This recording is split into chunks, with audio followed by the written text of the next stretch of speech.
Testing. Okay, if everyone can take their seats, we'll start the meeting.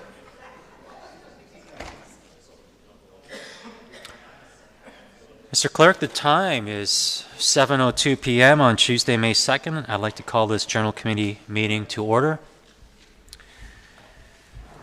And before I go ahead with the rest of the meeting, just wanted to introduce a new staff member. Sarah Murray has joined us recently as Council Secretary. So if Sarah Murray wants to wave. Great, thank you. Welcome. Okay, may I please have a motion to approve the agenda, including the additional items that have been circulated. Okay, Councillor Thompson, Councillor Marakis. Questions or comments on the agenda? I'll call the vote. All in favor? Opposed? That carries, Mr. Clerk. Declarations of pecuniary interest and general nature thereof. Okay, none, Mr. Clerk. Okay, we have one presentation this evening, and that is from Ms. Laurie Mueller and Aaron Hamilton of Sport Aurora regarding the sport plan progress and the final report. Please state your name and be reminded that you have 10 minutes for your presentation. You'll receive a signal when 1 minute is remaining in your allotted time. Thank you. Let's do that.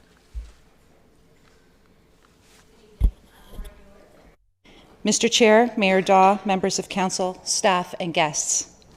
In our final presentation of the sport plan, I'd like to thank you all for your valued time tonight and for the opportunity to report on the final two deliverables of year one of the sport plan. Sport Aurora is grateful to the town and to Mr. Downey for the trust you've put in Sport Aurora.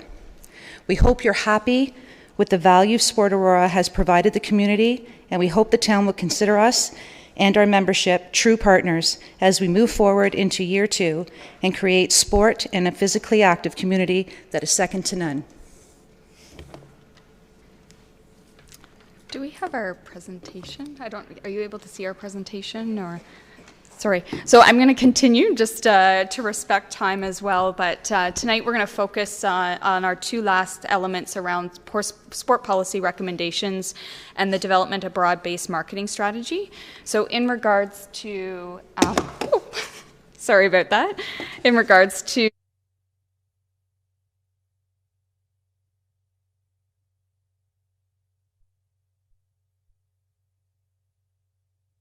So really around the sport policy purpose and overview, again, the recommendation and one of the tasks was to develop recommendations related to sport policy, which really helps to guide decisions within the town of Aurora about sport in the community and how it impacts stakeholders, how it impacts the members within the community. So the recommendations comprised of three main components. The first being principles, best practices being the second, and stakeholder roles being the third elements. So I'm just going to touch quickly on each of those elements.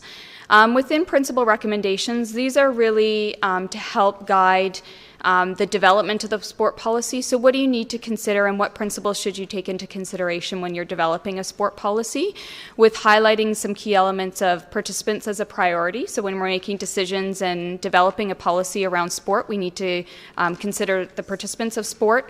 Everybody has a right to access sport. Knowledge and skill among the stakeholders. So we really want to make sure that those that are delivering sport to our community members have the knowledge and skill to be able to provide a great experience for those involved. We all have to work in a collaborative network, and you'll see that as a consistent message throughout our presentation tonight, collaboration being a key element within sport and the delivery of sport, and having a skilled workforce. So those that are working within the community have the skills necessary. So what type of training do we need to provide to those working within the sport community? So those are some of the key guiding principles. Next, we did research on best practices. So listed up on your screen are a number of sources that we used as best practices to pull together some recommendations specific to the development of a sport policy. These are successful documents highlighting a few: the Ministry of Tourism, Culture and Sport and their Ontario Sport Plan, the Canadian Sport Policy at the both provincial and Canadian government level, and then locally Vancouver, South Wales. So we went beyond just Canada in terms of looking for best practices. As a result of our research, some key highlights that I just want to touch on that you would have seen within the document that Lori shared with you. Volunteer management, training, succession planning. How do we move volunteers through the sports system? Some come in for long periods of time, they leave. Is there succession for those that are coming in next? Partnerships, collaborations are key to be successful within sport. We're not working in silos. We're all working together to move sport forward. And that leads into the next piece around long-term athlete development model, physical literacy, and multi-sport. So how do we work together to create sort of a multi-sport atmosphere? We're developing our athletes sort of in a competent way so that they have confidence when they're going out on the field. Facility review, let's look at our facilities, and I know there's some work being done there, as well as addressing diverse populations. So those are some of the recommendations that came out of the best practices that's incorporated into the sport policy document. And then the last piece in terms of elements within our recommendations to the town are the roles of the different stakeholders within the sport community. So we address the role of the town of Aurora, Sport Aurora, local sport organizations, the business sector, school boards, and public health. And to address some of those key considerations around the roles of stakeholders, what's really important when we look at the roles of the stakeholders is the interdependence between the various stakeholders. And this again goes back to the collaboration piece. So we are each dependent on one another to be successful. We're dependent on the town for facilities. So we talk about facility access up there. We're dependent on the school boards for facility access. The town drives policy development, funding, whether it's on capital projects. We're talking now, I know, about a potential new facility. In terms of the role of Sport Aurora, some of the key areas that we feel we should play a role is around leadership, collaboration, coordination, and volunteers. So a great example of that is just last week we had a meeting with various members of Sport Aurora. Mr. Al Downey attended the meeting. We talked about the potential for a new facility and getting that into the 2018 budget. And Sport Aurora is taking a leadership role on collaborating the members to talk about what their needs are, what their membership numbers are. And so we're leading that practice. So that's an example where Sport Aurora can fulfill that responsibility. Formal creation of responsibilities, so who's responsible for what, and it's important we all have an understanding of who's responsible for what. Financial human resource support, that's the role of the local sport organizations as an example. So those are some of the key elements within the recommendations of the Aurora Sport Policy, and I'm going to pass it over to Lori, and she's going to talk about the second element tonight.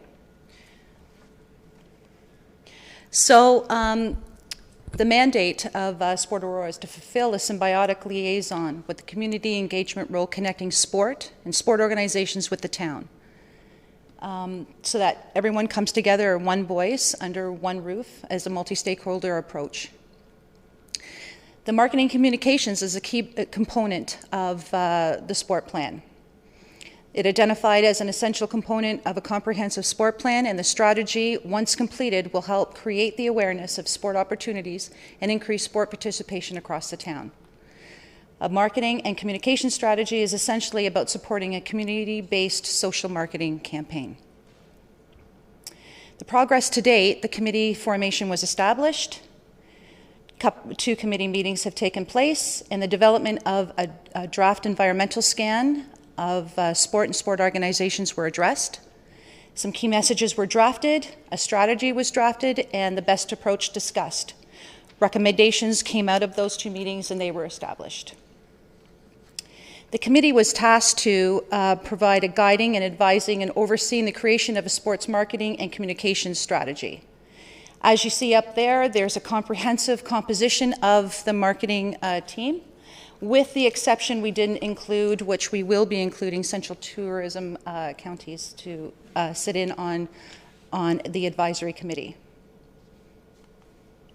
The next steps for the committee are to establish a terms of reference, approval by the town to secure professional consultant, or consultant's really advanced word, but a professional to lead an environmental scan and best practice research. We need to finalize a template survey with the professional and present our findings to the committee and formalize a marketing implementation strategy to the town. So just to wrap up our presentation this evening, we are, as you know, have come to the end of the year one deliverables related to the sport plan. So we've addressed the key elements and over 3 presentations shared with you our progress related to the first year of deliverables. And we have presented to Mr. Al Downey and at the town a proposal related to the delivery of year 2 within the sport plan, and we've even already, in the work we've been doing, had discussions, meetings, and some initial brainstorming related to some of the deliverables that are within year 2. For example, sport tourism would be one of them. So that's where we are right now in terms of our progress. So we just wanted to wrap up year 1 and share that with you. So now I open it to the floor if anybody How has was any that? questions. Thank you, ladies. May I have a motion to receive the presentation? Councillor Thompson, Mr. Mayor, questions or comments for the presenters? Councillor Abel was first. Oh, sorry. I turned Councillor Abel off. Okay.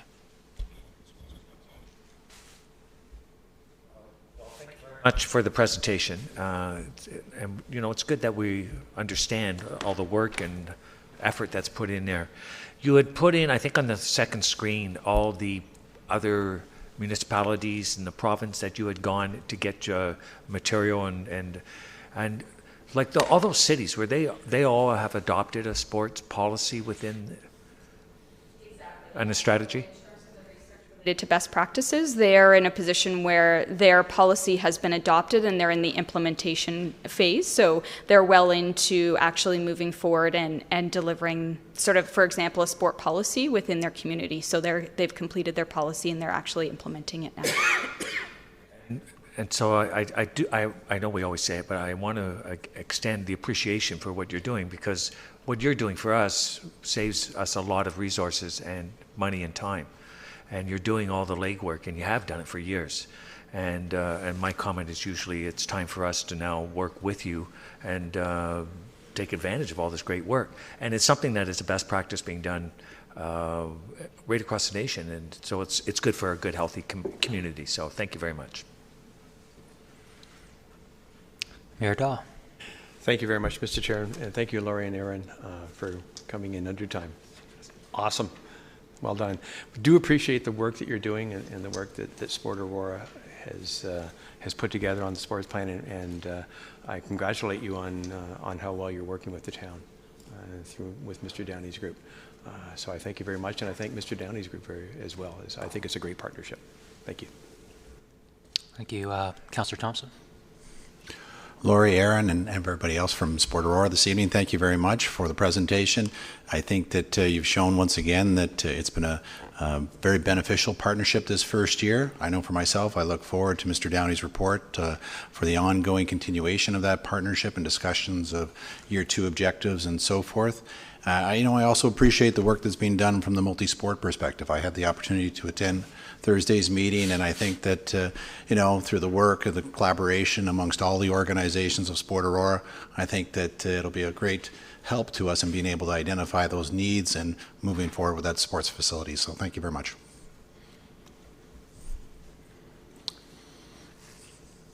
Councillor Marakis. Thank you, Mr. Chair. Through you, Aaron, Laurie, I'll extend thank you very much for the presentation as well, and for all the work that you guys do. I just wanted to touch a little bit. I know I've talked to actually Ron Weiss about this before, and I've asked him the same question, so I just thought I'd throw it out and ask you as well. A lot of this that's coming back to us deals with structured play, and I'm just wondering, are you guys also looking at that unstructured play? Because we know that it's important to have both for children and everyone to be active in both structured and unstructured. So I'm wondering if you guys have stuff that specifically speaks to the unstructured play. One of the elements that we've been speaking about on a regular basis is the need, and in particular it comes back to this idea about moving forward with all the sport organizations to develop sort of a multi-sport environment where those that are not currently engaged in sport can become engaged, and the importance of training those that are involved in physical literacy, and a key element within that is the unstructured play. So the hope is that if we create and move forward with an after-school program that's a multi-sport environment, it wouldn't just be structured play. There's an opportunity and to be able to just have them come out and have a good time. And I know even the work that we're doing at Activate Aurora, I'm out at a lot of events, and a lot of times we just bring a bunch of equipment, and it's a matter of those that are out at our events are just making up games. So a lot of times we're out there, and by the end of the night I've learned 3 new games that we could incorporate in some structured activity that we do because the kids have made it up, and so they're learning that way. And so we're trying to build that, and so when we have instructors that come out to our sessions, and then the kids see that, and then they have an opportunity to connect and build it beyond that. But that's a key message, and I know even in many presentations that we do out in schools or to stakeholders, one of the key messages that's delivered is the importance of using all the parks that are out in the community. Let's let our kids get out there, ride their bikes, to play basketball in an unstructured environment. So we're part of our messaging, and so that's really key as part of our messaging. So those are some of the ways that we're trying to address both the structured and unstructured play in the work that we're doing. Thank you very much. That's great to hear. So thank you for all the work that you guys do. Great. Thank you, Ms. Hamilton and Ms. Mueller, for the presentation. And, I recall when I was doing some research in Costa Rica, they have an area there, it's the blue zone. It's like the healthiest, happiest, and one of the regions that the average lifespan is 100. And through the partnership with Sport Aurora, I hope that Aurora becomes a blue zone as well. So thanks again, and we look forward to working with Sport Aurora more in the future. Okay, that brings us to. Okay, that's right. That wasn't. So can we have a vote to receive the presentation, please? All in favor? Opposed? Okay, that passes. Thank you. So that brings us to delegation period, and we have 3 delegations this evening. The first delegate is Ms. Angela Dowst, representing Aurora Village Ratepayers Group, regarding item R6.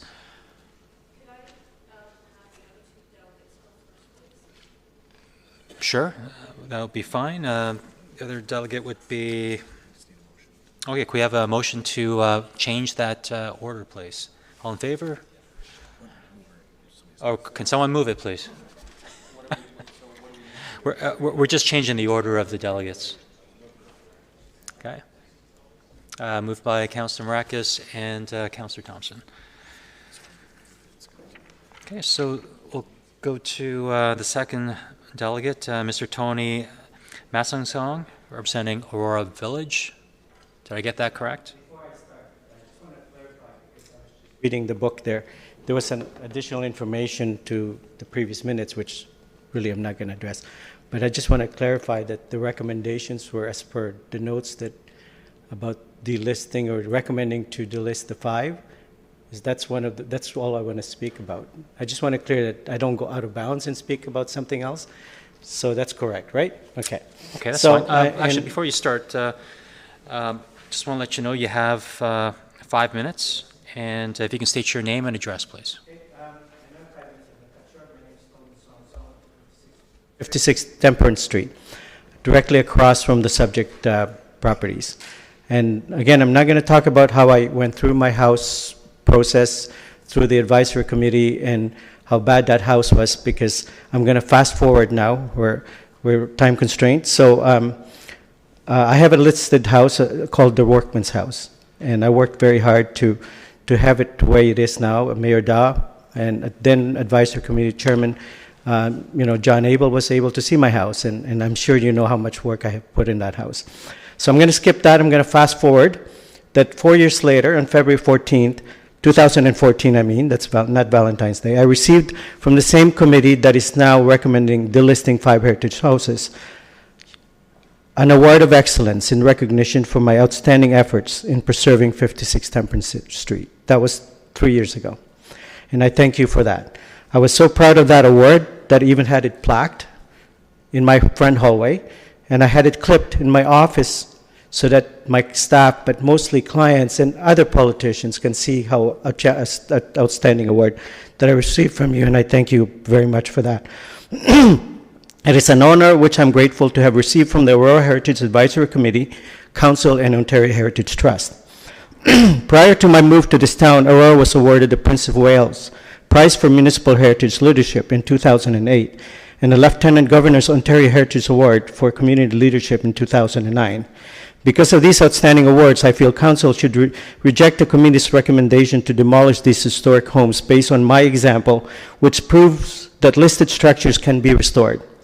Repair may be expensive, but the end result is the preservation of Aurora's heritage value and streetscape, the height density massing along the street's edge, which is priceless. I was quoted in the Auroran newspaper for pointing out the cost of restoration and therefore its preservation is satisfying. If money is not an option, it is the personal satisfaction. As I get deeper and deeper into the money pit, I realize that there are rewards at the end. Heritage is preserved because it reflects the area's culture and history. Destruction happens because people place greater value on economics and practicality, but at the cost of our quality of life. This leads to my next point, the creation of Aurora Heritage Advisory Committee in 2007. The main purpose of creating this committee is that it aims to encourage and recognize excellence in preservation, restoration, and or enhancement of cultural heritage properties. This came from your own directions. The town even has Promenade Community Improvement Program, which is a grant program designed to promote private property investment in the Aurora Promenade, which includes 7 incentive programs to assist in the preservation of these heritage valued homes. Why is the Promenade CIP mechanism not being explored in the Heritage Impact Assessment to make a conservation a viable option? In my own experience, my home's structural condition was unsound, even worse than the 5 properties mentioned, and I can tell you that. And as I was able to achieve successful renovation with pride and was given an award of excellence without any grants. My next point is that the preservation and conservation of these homes is in keeping with the town's vision of the Neighborhood Old Plan, and in particular, urban design strategy and Aurora Promenade streetscape design and implementation plan. The preservation of these homes, at least 4 of which has direct street frontage, best retains the historical authenticity of the neighborhood Old Town due to the following. They already respect the scale, massing, character of adjacent properties of cultural heritage value or interest. They provide the best representation of area's historical context and will actually tell the story of area's redevelopment. There were early workers' homes employed in immediate local companies designed and built with simple architectural features and detailing which are modest and are symmetrical in form, and true depiction of early Aurora industrialization, like many heritage features found in small town Ontario, and your own heritage planner said that in my article. They meet the goal of establishing 2 and maximum 3-story street wall, which measures appropriate enclosure to the street. You have 30 seconds, sir. Many buildings can be added between these homes to tell the similar, if not the same story of historical development, and while matching the base building of heights facing the street to reinforce historic low-rise, which is one of the prominent urban style. These homes establish a more important transition between existing low-density houses and new infill development, which one of the basic planning principles in sensitive areas, such as this one being a community with heritage value. I'm going to be cut off now, but I'm going to give you my presentation. But if you allow me 1 minute, I can close this, if you don't mind. Okay, I have a motion to extend to Councillor Abel and Councillor Thompson. You have an extra minute. A vote? Okay, can we have a vote? Thank you. All in favor? Yes. You have another minute, sir. It should be noted that these houses are part of concentration of heritage resources in the midst of many other listed properties along Temperance and Tyler Streets, which are primarily significant to the town's heritage culture and streetscape. By approving the recommendation to remove the 5 listed homes from the town's registry, a precedent will be set which opened the door for other requests to delist. This could consequently result in the loss of many valuable heritage buildings. In closing, I thank you for your attention and hope that you understand that many of the residents in Aurora have invested a lot of time, money, and effort in preserving their heritage-valued homes to fulfill the requirement of the town's Heritage Advisory Committee and town's preservation goals, hope to be treated fairly and justly. I request that the council deny the recommendation. Thank you. And I'm going to leave a copy of this because I've short-versioned it. Thank you, Thank Mr. you very much. Masingsong. May I have a motion to receive and refer the comments of the delegation to item R6? Councillor Abel, Councillor Thompson. All in favor? Opposed? Yeah. Questions or concerns or comments for the delegate? Okay, Councillor Abel. Thank you, Tony. I just wanted to take an opportunity. You bought that as a listed property, you were saying, and it took you a great deal of time. Can you tell us how long your restoration took? Exactly 1 year. I have to dig out the whole foundation and rebuild everything because it's crumbling. The attraction that I skipped out here was when I bought the house, I walked in and it's tilted and I was almost falling off, and I liked that. And that's why I bought the house. And then I got structural report is condemned. So that's my story that I skipped out.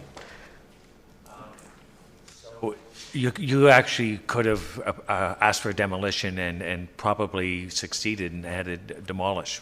I went through the advisory committee, they asked me to save the workman's house.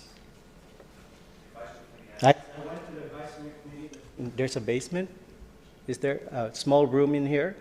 And I went before them.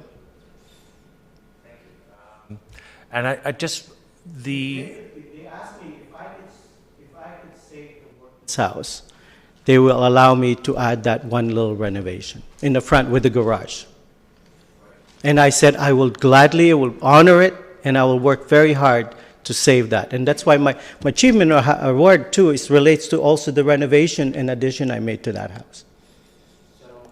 you were giving, and I was on the committee. We presented you with an award because we do them annually. I don't know if we're still doing them, but we did do an annual presentation for significant contributions to preservation of heritage, and it is outstanding, and it's on Temperance. I want to congratulate you, and I also wanted to extend to everyone that I did, upon your invitation, my wife and I took a visit and toured your house. It's fantastic.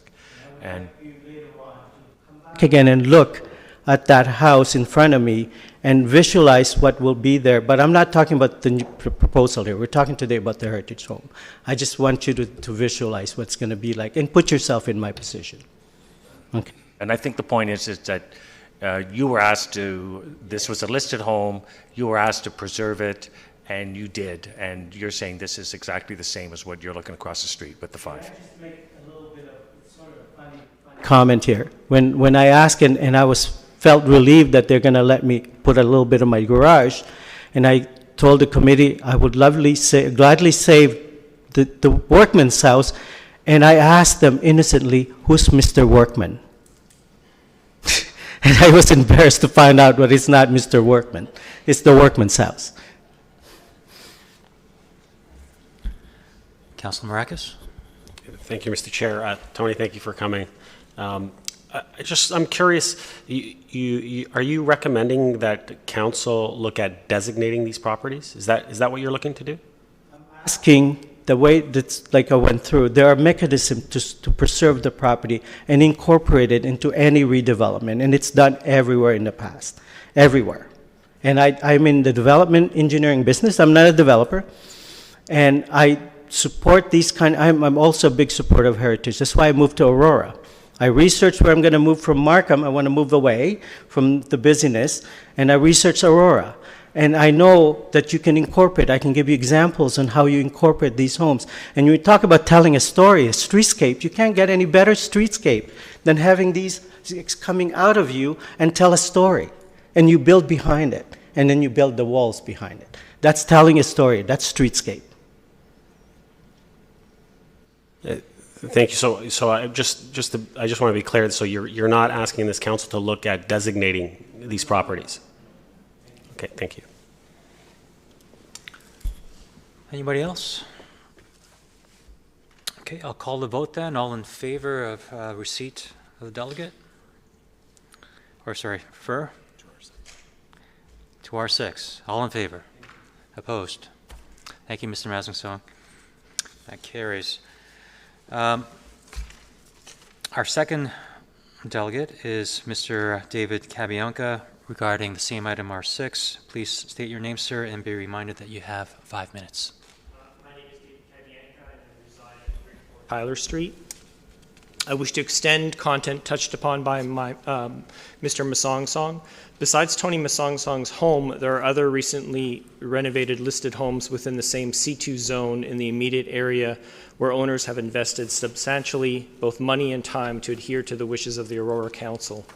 These renovations have been very successful, and most importantly, they are in keeping with the town's vision of the neighborhood Old Town, and in particular, the urban design strategy and Aurora Promenade streetscape design and implementation plan. These properties include 58 Temperance Street. The Patrick House Art Gallery and Studio is a favorite place for all people in the art community to present and display their work. It's well known for public gatherings of artists and exhibitions. Most important is the way this house has been preserved. 42 Temperance Street. Bijoy's Restaurant is a very popular establishment for many locals and visitors to Aurora due to the building's character and heritage environment, as well as another well-done example of heritage conservation. 39 Temperance Street. A very attractive house close to Wellington Street, which represents an image of the historical residential homes in the neighborhood. It is now an office building which blends very well into the overall streetscape of the community. And 5 Tyler Street, a preserved listed home that was part of the redevelopment of the corner of Tyler and Yonge Streets, and now houses the well-known Allure Spa, which is used by the community. This house has very similar attributes in style, character, age, and even the brick finishing of 16 Tyler Street, just across and down the street from this subject recommended delisting. These are just a very few of the homes that have been renovated in the immediate area. There are many more in town that have gone through the same care and restoration. If all these owners are able to make it work through their own considerable effort and expense, surely these 5 homes could be preserved by a larger developer and will continue to add contextual value to this part of the community. Finally, we all know the expression of placing the cart before the horse. In this case now, that the community has had the opportunity to review the heritage impact assessment, I ask Council to refuse the recommendation to delist the homes until 1, completion of the requested professional peer review of the heritage impact assessment, 2, any decision to delist and subsequent to demolish any of these homes resulting from the peer review has to be deferred until the matter of the official plan amendment and zoning bylaw amendment has been dealt with. In the event that the proposed amendments are not approved either by the Town of Aurora or the Ontario Municipal Board. In this case, the status of these homes will be determined at that time. And 3, most important is the perceived bias with respect to the OPA and ZBA that Council has already predetermined that these homes should be demolished to allow for the zoning amendment to be approved as part of the development proposal by the same applicant that has requested the delisting of the homes. If the decision to allow the development to proceed and remove these homes is made, Council has given a clear message that heritage preservation is not a priority. Instead, it is allowing a development that is driven by profit that will not serve the needs of the ordinary citizens that live in this community. And I'd like to close with a little anecdote, which I think kind of encapsulates a lot of the arguments that you've already heard and you'll hear continually again. In 1832, Johann Wolfgang von Goethe's play Faust was first published. Faust makes a deal with Mephistopheles to transform the world into something bold and modern, but in the process, Faust sells his soul. In the course of his developing of the land, the whole region around him has been renewed and a whole new society created in his image. Only one small piece of ground along the coast remains as it was before. This is occupied by a sweet old couple who have been there all their lives. They are the embodiments of a category of people that is very large in modern history, people who are in the way of history, of progress, of development, people who are classified and disposed of as obsolete. Faust wants the old couple taken care of. The old couple is killed, their home burned to the ground. This is how the tragedy of development works. Thank you. Thank you, Mr. Cabianca. May I have a motion to receive and refer the comments of the delegation to item R6? Mr. Mayor, and seconded by Councillor Tom. Questions or comments for the delegate? Councillor Abel. Thank you very much for delegating. The peer review that you are recommending, is that going to be something that the ratepayers would be undertaking, or are you asking for the town to do so? Actually has gone to a third party for professional peer review reassessment. Okay, so I think I understand what you're saying is that we normally would get a third party peer review and to follow that process and ask for that to be done. In the business of heritage, architectural heritage. Mm-hmm.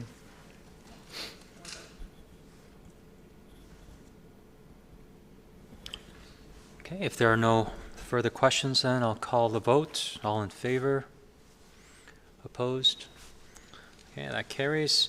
And we have one final delegate, Ms. Angela Doust, representing Aurora Village Ratepayers Group regarding item R6. Please state your name and be reminded that you have 5 minutes. Okay, can I use the overhead? Sure. My name's Angela Doust. I'm at 31 Tyler Street, and I'm the president of the Aurora Village Ratepayers Association. And I'd like to speak regarding some of the concerns we have. We're very concerned about the direction the development is taking in Aurora. Town Council should consider the impact of allowing these homes on the United Church property to be demolished in terms of the impact of the heritage standards it currently requires. This will set a precedence for future developers to request demolition of heritage homes and businesses in Aurora as part of their development proposal. Um, 16 Tyler Street should be saved as it was evaluated at 68.9, which is only nominally short of historic preservation being necessary. World Heritage Report recommends allowing the demolition of all 5 church-owned properties on Temperance and Tyler Streets, despite the recommendation of the planner who completed the Heritage Report on the property. It was suggested to save 16 Tyler as a high Group 2, near Group 1 status to be saved. 16 Tyler was evaluated as 68.9, whereas 70, which make it a mandatory retention of a historical home. We as a group request that a professional peer review of the historic report be completed by someone of our recommendation. This peer review should not only be about the demolition of the 5 homes, but the community as a whole when the developer is granted permission to demolish homes. They need to be reminded that the province and federal government have recently awarded heritage preservation awards to the town, and this kind of action is in complete reversal to the pride the town of Aurora has built in recent years.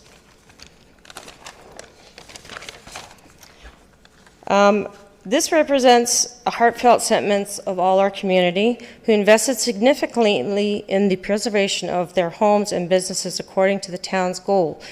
Ordinary citizens strove to preserve their homes and businesses in keeping with the town's vision, spending their own money and personal time without grants from the town or anybody else, with a large, while a large corporation developing for profit can proceed and be allowed to demolish similar homes without regard to preservation. This will appear that council is setting up 2 sets of rules, and this is completely unfair. I'd like to show you a couple pictures of my personal property we bought 22 years ago. It's a 135-year-old home that hadn't been maintained for 130 years. The foundation was unsafe. The inside was inhabited by squirrels, raccoons, bats, mice, you name it, it was in there. But we were asked by the Heritage Committee at the time to try, Historical Board at the time, and LACAC, to try and preserve, because they said it was a diamond in the rough. So we've so far spent 22 years renovating it ourselves, over $250,000 in materials alone to renovate this house, and I'll show you the result. This is what it used to look like. That was the back. This is me carrying my newborn son up the ramp when I have no foundation under my house, because we had to raise our house, spend $30,000 to have it raised up and a new foundation put underneath it because it was not safe for us to live in. And I lived in it like that for 2 months with a newborn before it was lowered to the ground. And this is our house now, 22 years later. Lastly, in view of the sensitivity of the issues, we request that before any consideration related to this application is made, Heritage, OPA, ZBA, etc., by the applicant, that council and all committee members, not only the Heritage Committee Advisory Committee, but all committees that will deal with the application, should sign an affidavit of conflict of interest, not only as designed by the bylaw and other legislations, but should declare any interest that could perceive as a conflict, and this should be made public. And anyone who is a church member or an affiliate of the church or Amica. Thank you very much for your time. Thank you, Mrs. Doust. May I have a motion to receive and refer the comments of the delegation to item R6? Mr. Mayor, Councilor Marakis, all in favor? Oh, okay. Do that later. Questions to the delegate, please. Councilor Marakis? Thank you, Mr. Chair. Through you, Angela, thank you for coming. I guess I was just going to ask you the same that I asked Tony. Are you recommending that this council look at designating these properties? No, I recommend the council incorporate these properties into the new development and that they not be demolished as part of the heritage neighborhood. Mayor Daw? Thank you, Mr. Chair. First of all, I want to point out that we start every council meeting, every committee meeting with declarations of interest. So we already do that. If I understood your point correctly, you, to carry out the third-party review that you're looking for, peer review, you're looking to have your own preferred person, company, reviewer. I'm sorry. General practice to have that done, a peer review, a professional peer review. Thank you. I'm not disputing that. I understood you to say you wish to have your own selection do that review. Am I correct? I'm sorry? Thank you.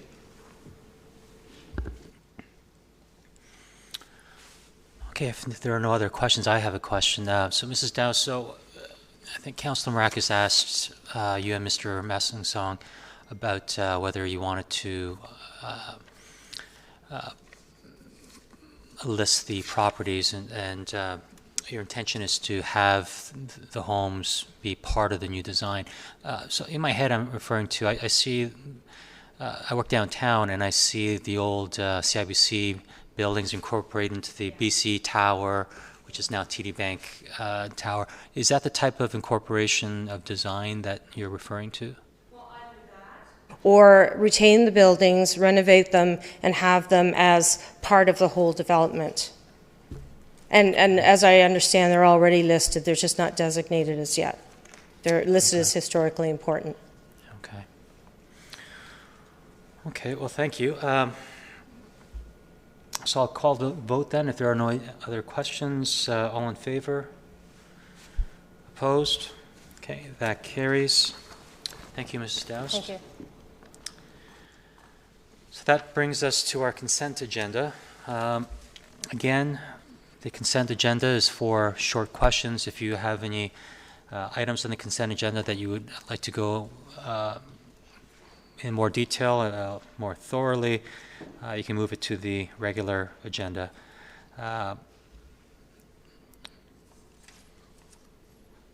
So does anyone have any any questions on the consent agenda?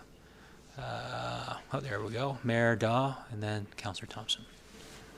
Thank you, Mr. Chair. I would like item C3, long-term development activity projections, moved to the regular agenda, please. Councillor Thompson? I had some questions with regards to C3, but I'm fine to talk about them when it gets moved over. Okay.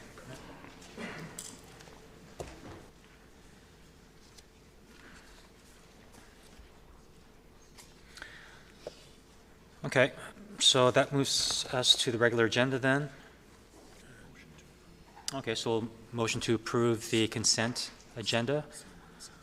That'll be C1, C2, C4, and C5. All in favor? Or sorry, could I have a motion? Mover, okay. Mayor Daw and Councillor Tom. All in favor? Opposed? Okay, that carries, Mr. Clerk. So that brings us to the regular agenda. And we'll go to C3 first. Long-term.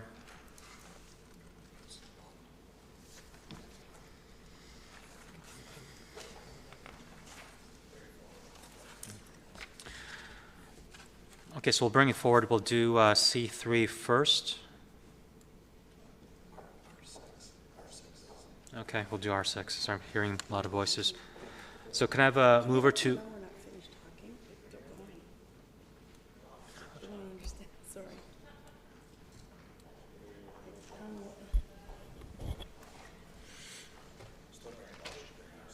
Okay, could we have a motion to bring R6 forward, please? Yeah, R6. Councillor Marakis, Councillor Thompson, all in favor? All opposed? That carries.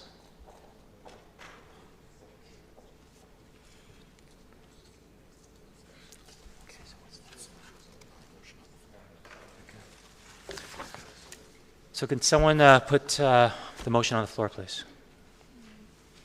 Councillor Tom, seconded by Mr. Mayor. All in favor?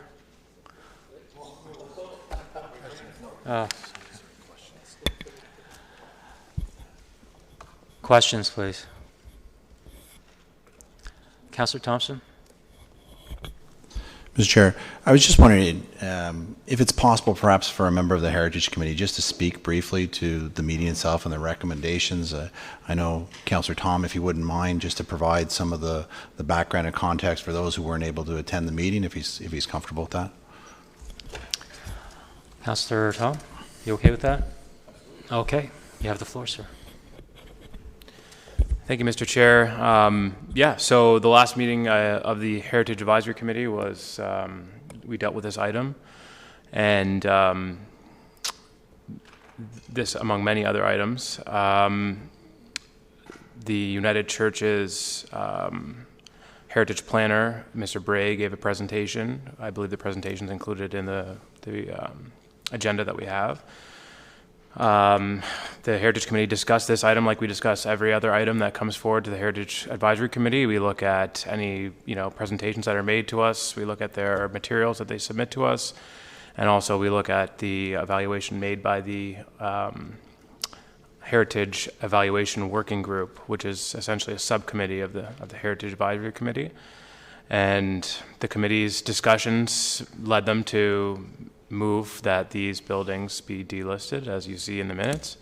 I mean, I can speak from my own personal opinion, as every other member of council can. I'm happy to do that, but the minutes, I think, accurately reflect how the meeting went. The presentation was made. There was discussion about the potential of saving one or all of the homes, and ultimately the decision that was moved by the committee and voted on was to recommend that these be removed from the list.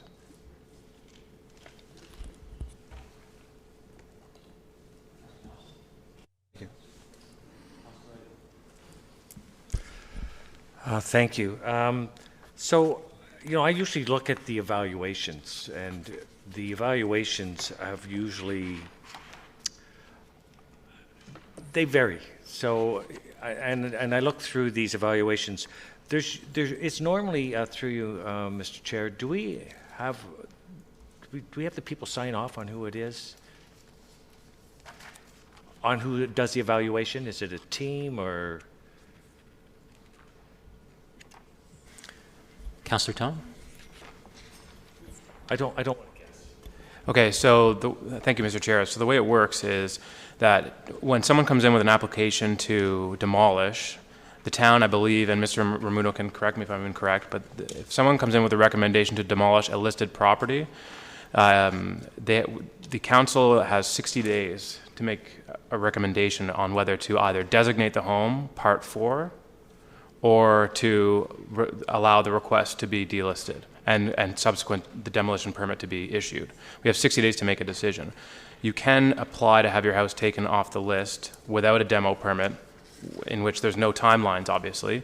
And we've had at this council numerous delisting applications that the committee say has recommended to remain on the list that council has subsequently overturned for various reasons. So what happens when someone comes in for a request to delist or a demo permit, the same thing happens. The town's Heritage Evaluation Working Group will evaluate the property. There's a 3-member group, I'm pretty sure, that is comprised of our heritage planner, Jeff Healy, and 2 members of the Heritage Advisory Committee.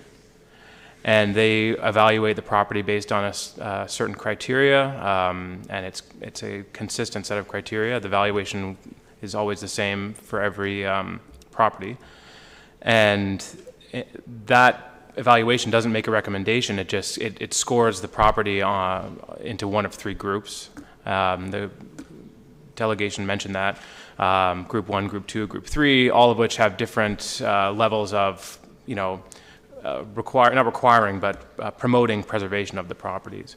And so if you decide as a homeowner that you would like an additional supplementation to that process, you are welcome to hire a heritage planner to provide an analysis of your property from a heritage context. But with respect to what the town provides, that's the only process that there is. You apply, the evaluation working group creates that evaluation, the Heritage Advisory Committee makes recommendations, council makes the decision. Councillor Abel? Thank you. So I'm looking at the evaluation, and I would think that some things would be consistent all the way through, like landmark or site, but they do vary. But what's important, I think, is that the message is the town won't necessarily do a peer review on their own committee that does it. But we have had ratepayers or residents hire their own to do their peer review. So I asked that question, and I want to clarify, and for the benefit of the residents, that the town won't be asking for a peer review, but they're welcome to do one themselves. So I think that's the point I was trying to make on that. And through you, Mr. Chair, has there been a demolition permit applied for, no, at this time? Who could, Mr. Ramuno? To you, Mr. Chair, no, they haven't formally applied for a demolition permit. To know. I have one more question. Let me just see if I can find it here. Oh, okay.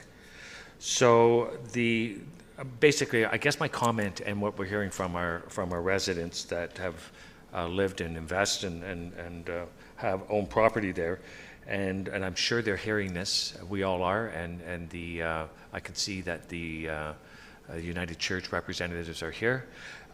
Is the impact that this is going to have on the streetscape. So what we have is a very quiet street, and all with homes that through the past they've gone to the Heritage Advisory Committee, and the Heritage Advisory Committee has encouraged and said, you want to maintain the house. Thank you very much for doing it. The homes look beautiful. But if we take this and put up a big building, it's going to be a huge impact. And I understand what they're saying, and I'm hoping that what we have done in the past is to incorporate some of that streetscape, that feel that we had for our heritage area,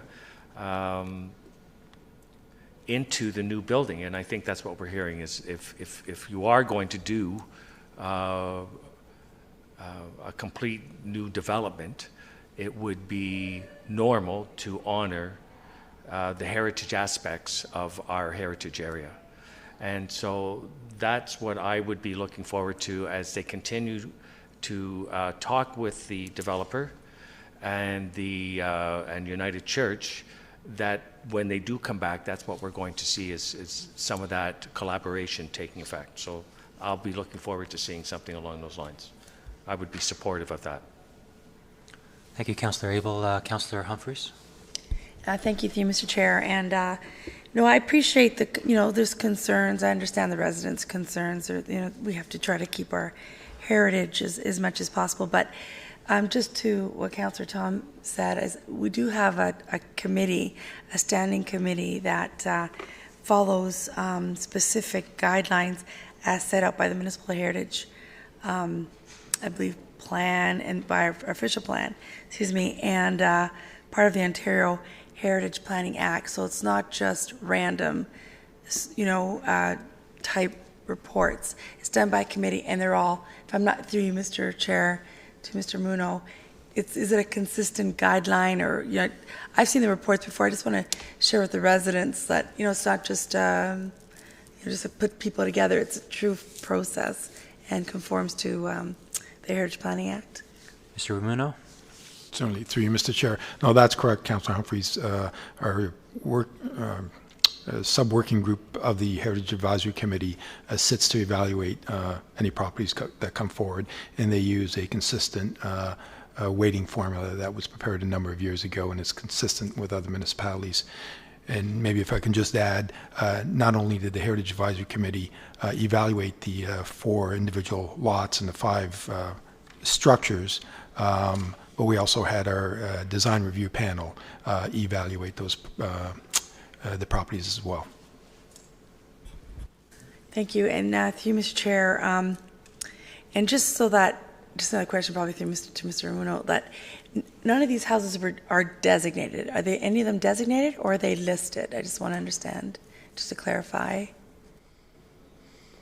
Through you, Mr. Chair, no, they're not designated. They're just listed on our register of properties that have been noted of having some value. And that goes back to, they were first put on our list back in the mid-90s. Through Mr. Chair, and this is where we get ourselves in a little bit of hot water. They were all arbitrarily put on a list and automatically assumed heritage. And I think I've brought this up a few times when I was on the Heritage Committee, that we really need to do an inventory cleanup, because I think it puts people in a very difficult situation, and now everyone's looking at us to say those are heritage significant, and if you vote otherwise, you're not. And I love the heritage of our town, but I'm not going to force a designation on a building if it's not designated heritage. I like the one incorporating in. Maybe that's a good idea, but I mean, it's a difficult situation, and I feel that if we were cleaning up that register and take off houses that are not designated, then let's do that, because this is causing us a lot of problems. It's been a few years now. I know it's a lot of work for staff to do, but anyway, that's all for now. Thanks. Thank you, Councillor Humphreys. Councillor Tom? Thank you, Mr. Chair. And I want to thank the delegates for coming out. Obviously, I think our term so far on the Heritage Committee has been, we really appreciate when people come and want to preserve their historic homes. The last meeting, I believe, before Christmas, we dealt with an agenda at the Heritage Committee that looked at a house that's listed very, very culturally and historically important to the town, and the owners wanted to add a big addition onto it. They weren't proposing to demolish it, so they were coming to us for comment because the house was listed, and it probably would have scored quite high on the list had it been evaluated. But because they weren't required to come to us, because they weren't demolishing the home, they're just adding an addition on, they wanted to consult with the Heritage Committee to make sure that the changes they were making were reflective of the heritage nature of the neighborhood, and we really appreciated them coming to us for that reason. The owners have subsequently, I believe, agreed to, at least in principle, designating their home or at least applying for their house to be designated by this council after they approve the renovations on the back, because it's a significant home. And I think the Heritage Committee, we encourage that type of stewardship of our historic buildings. I know Mrs. Doust has done an excellent job. Her house is beautiful. I live in the neighborhood, and it's a beautiful home. And there's a number of homes along Tyler, Temperance, pretty much all over the kind of south of Wellington, non-heritage district part of our historic town. The challenge is when someone has a listed home and doesn't want to be a steward of the heritage. And the council then has to make the decision on designating that home and preserving it, sometimes against the will of the owner. That same heritage meeting, we had a homeowner come to this council with a home that rated around the same. Again, that's rated the same on our Heritage Evaluation Working Group report, that the minutes were fast-tracked to the meeting before the end of the year, so that the council could remove it from the list. I voted to designate that home because I did believe that it was worthy of designation. I thought that the evaluation that we got was probably on the low side of where it should have been, but I'm not on the committee, so I don't get to make that judgment. This house, 16 Tyler, because the other 4 houses did not score very well on our scoring system, and probably aren't typical for a candidate for a designation. 16 Tyler rated around the same as the house that this council voted to delist back, I think it was in December, and I think that again, from my kind of, I try to be as objective as possible. Reviewing of the materials is probably rated a bit on the high side, and that's my opinion. And so for me, designating a house requires a pretty high threshold of this. We need to preserve this house for all of these, very important historic reasons. And we don't own the house. The town doesn't own the house. It's a private entity that owns it. And so for me, I don't think that this house warrants designation, and I couldn't vote to designate a house just because we wanted to maintain the streetscape. It has to have inherent cultural value, historic value in and of itself. And I think for me, and I wasn't on council last term, and I don't want to open this can of worms, but I know this is a big issue in the south part of Wellington, but a heritage district would probably make it a lot easier to preserve the streetscape, because you place a lot more, frankly, restrictions on the homeowners inside of a heritage district. But we won't get into that whole debate. This is a one-off, and we have to make the decision with the best information that we have. And based on the information that we were presented to at the Heritage Committee and subsequent to that, I still don't believe that this house is worthy of a designation by the council. And so I'll be voting to take it off the list. Councilor Marakis. Thank you, Mr. Chair.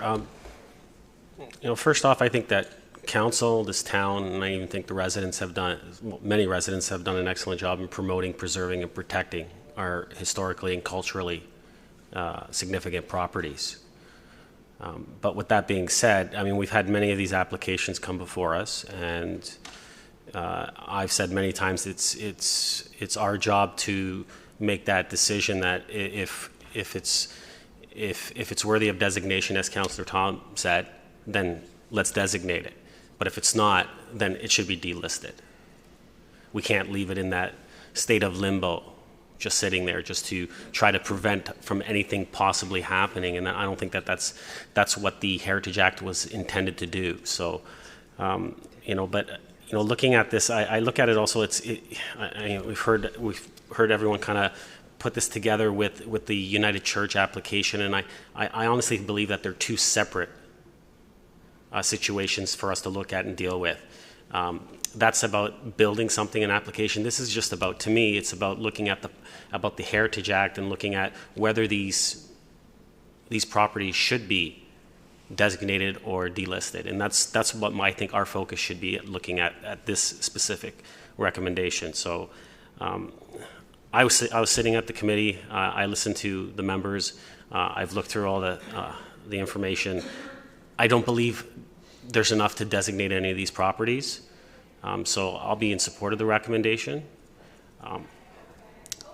You know, but as far as incorporating the buildings into the United Church or anything, I'm, you know, during public planning, I think everyone heard that we would like to see some of those historical attributes put into the new building. And so I'm hopeful that they will take that, and when that application does come back to us, that will be part of it. So, but like I said, this is separate. Let's look at this as an issue of whether we designate or delist and go from there.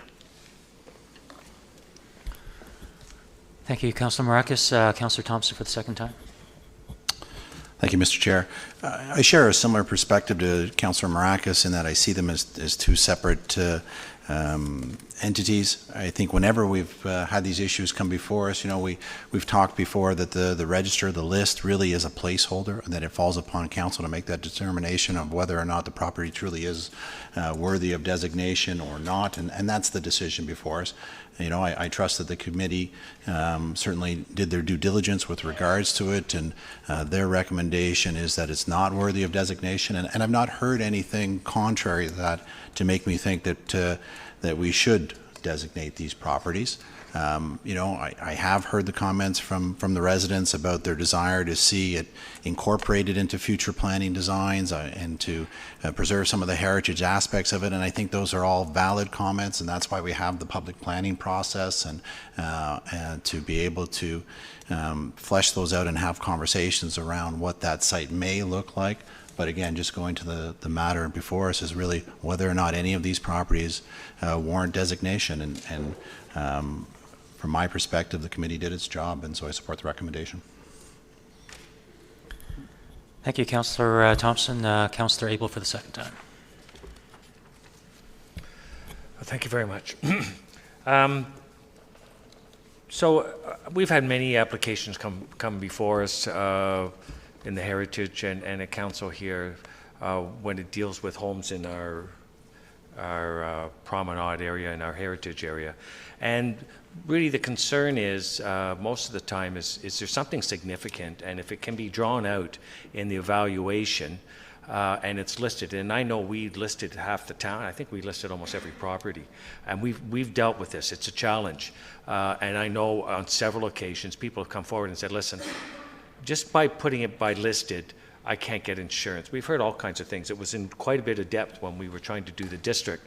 It's not as attractive for people to purchase because the impression is they can't do anything. It has to remain. So when you delist it, then it opens up the potential for someone to either add on or develop it or even demolish it and build something else that's there. Usually when they do that, they bring forward a plan and shows that what we're going to do is we're going to demolish it, but we're going to bring something back that's great in character. It's going to have the same setbacks, it's going to have the same sort of elevations, it's going to take in sort of styles with the dormers. If you see something there you want the porch, we'll incorporate the porch. And so we see what it is. So we get a feel for the residents. What if they're saying, well, what's going on there? We can say this is what they brought forward. If they came back and said, well, we're going to put a square box made of glass, we might say, well, wait a minute, we gave you that application, but now the site is here. We're not going to approve that because we want to keep in character with our heritage area. And so I'm looking at the recommendation here before us, and it's different than the one I'm reading.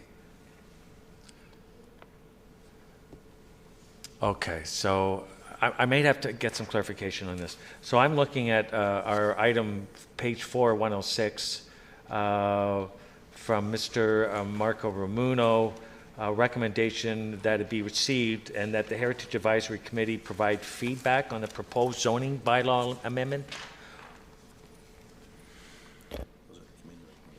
That's the committee recommendation. Mr. Clerk, can you clarify, please? Well, it just says that the summary committee recommendation be received and that the committee recommendations contained with this and report be approved. So are we voting on to approve that the Heritage Advisory Committee provide feedback on the bylaw? Councillor Tom, can you respond to that? And there's two other parts of that, so I would ask the same. Thank you. Thank you, Mr. Chair. Councillor Abel, the Heritage Advisory Committee of April 10th we made recommendations with respect to 4 items that were on the agenda, and they're actually on R6 page 1, 2, and 3. And the one that we're talking about now, that we're discussing, is item 3, which is the United Church. So the A and B of the 5 recommendations with respect to item 3 are that the removal of the properties from the list. C, D, and E with respect to this item. C is that the residential style architecture be incorporated into the design of the facade and streetscape of Temperance Street. That was one recommendation. The D is that the Heritage Advisory Committee be notified of any additional archaeological findings on the subject lands. That's related to potential grave sites. And E, that the site plan application be reviewed by the Heritage Advisory Committee at a future meeting. So it's basically asking that when they do come forward with the site plan that the Heritage gets to have a look at it to make sure that it, or to try and make sure that it does kind of fit in with the streetscape. So that was the discussion that we kind of discussed the removal of the buildings from the list, and also what we're looking for in terms of fitting the new development into the streetscape of the area. It's almost 2 separate items, and there's 5 recommendations. Councillor Abel? Well, thank you very much, because I think it's important. Well, not only I understand it, but I didn't. I wanted to be sure what it was that we were approving. Sorry. Thank you, Tony. So the delisting of the properties, I'm really not too concerned about. I mean, 16 strikes me as close, but given the spirit of what we're doing, and we can make a difference, and time is changing, and whatever, but the fact that you put in here that the residential style architecture be incorporated in the design of the facade and the streetscape on the Temperance Street portion, you would like to see that. That's what the Heritage recommendation was, and that's what I was speaking to as well.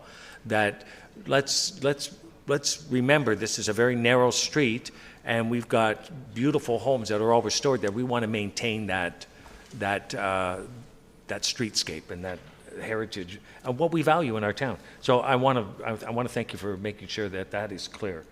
And then, of course, the archaeological finds, and that, again, it has to, before anything, you would like to see what their plan is exactly for review. So you're along the same way as I was, saying that I'm looking for that collaborative effort to see, based on what is going on, what we're going to see when it comes back.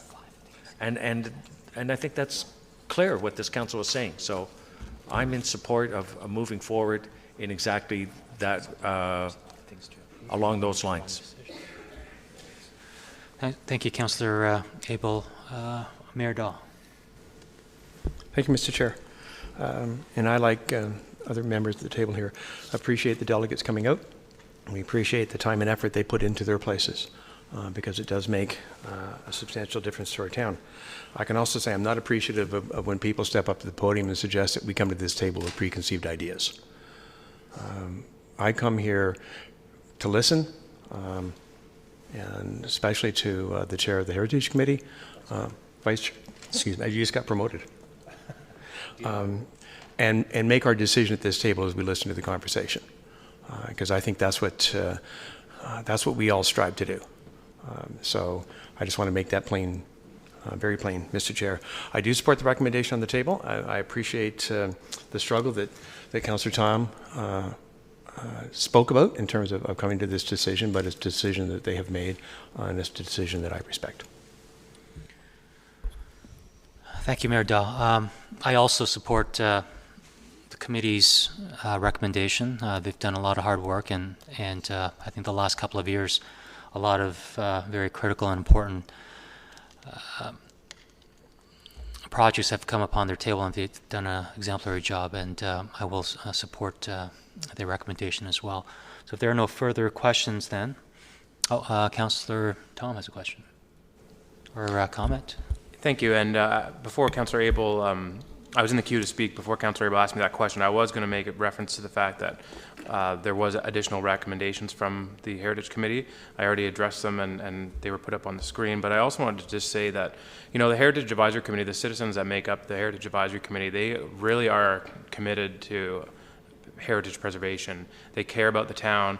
They volunteer their time to be a member of the Heritage Advisory Committee, and they really care about preserving the heritage of Aurora. And so, you know, I just wanted to say that because they, you know, no one needs to take you know, a night and more out of their schedule every month to evaluate these homes and to participate and to step forward and do that. And I think we really value all our committee members, not just Heritage, but you know, they really do care about, as we all do, about preserving the heritage of our town.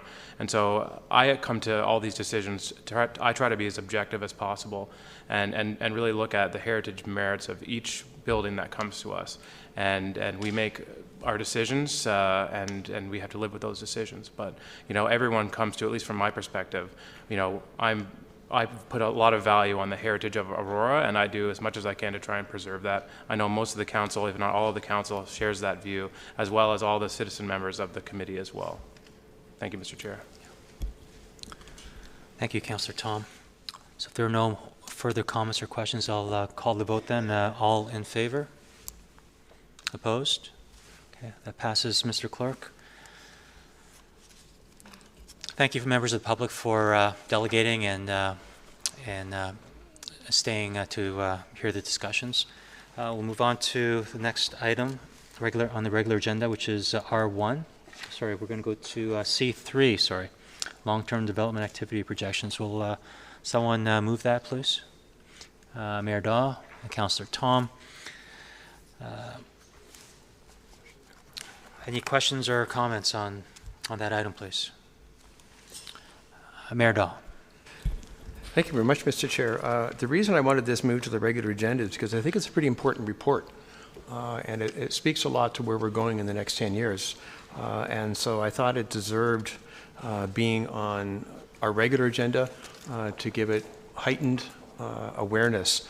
It's important. I mean, we fairly often have a question. Usually Councillor Thompson has a question of where do we sit in terms of how many building permits we're doing. So I think it's important for us to be aware of this and to give it that heightened visibility. So I just wanted to speak to that at this point, and I'm happy to hear the comments from my fellow councillors.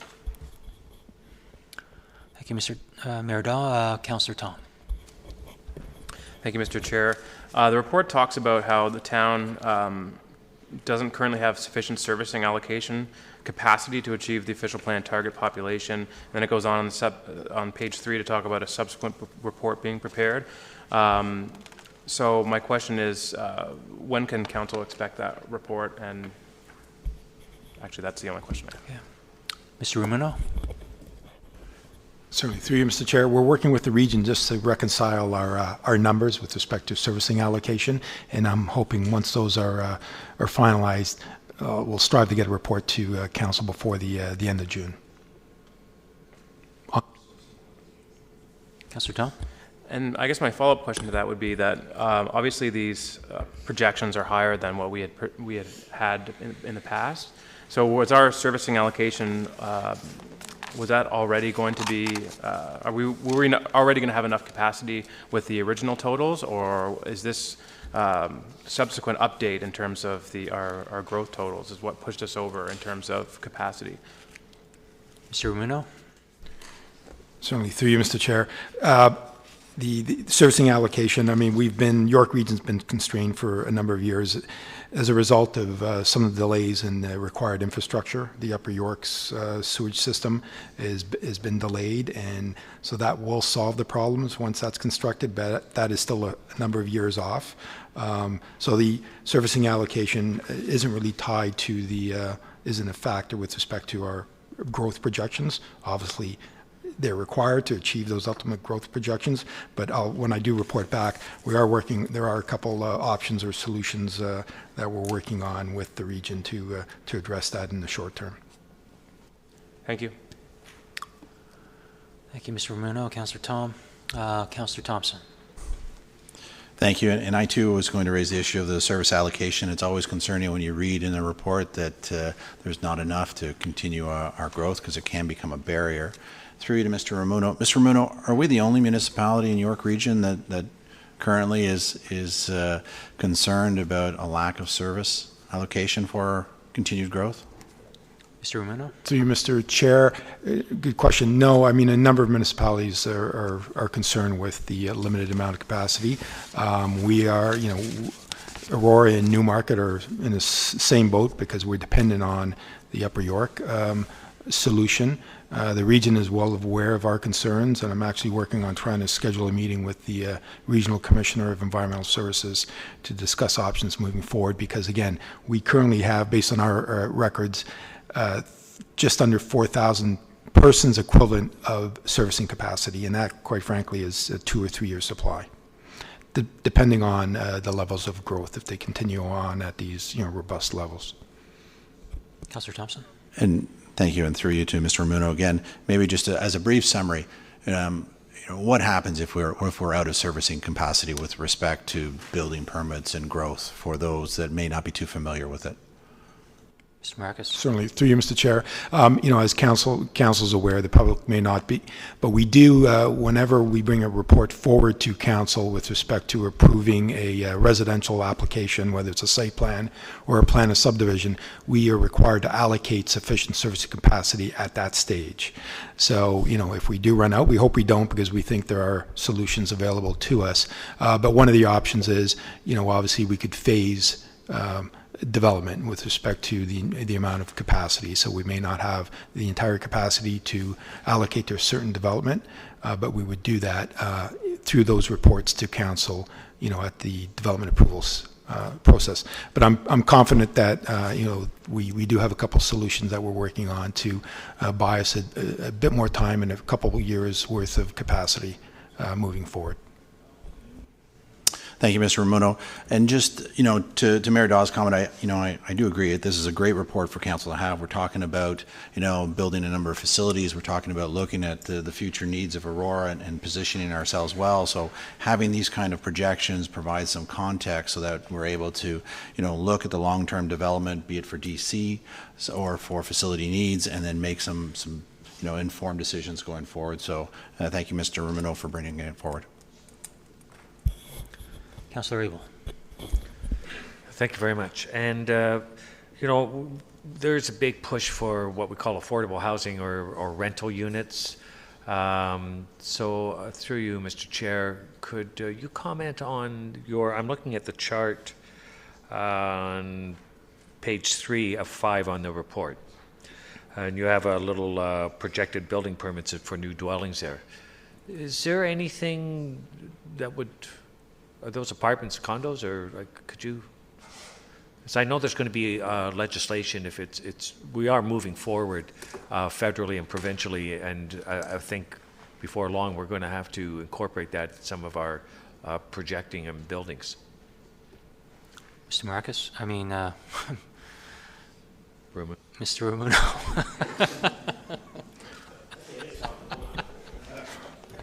Thanks. Certainly, through you, Mr. Chair.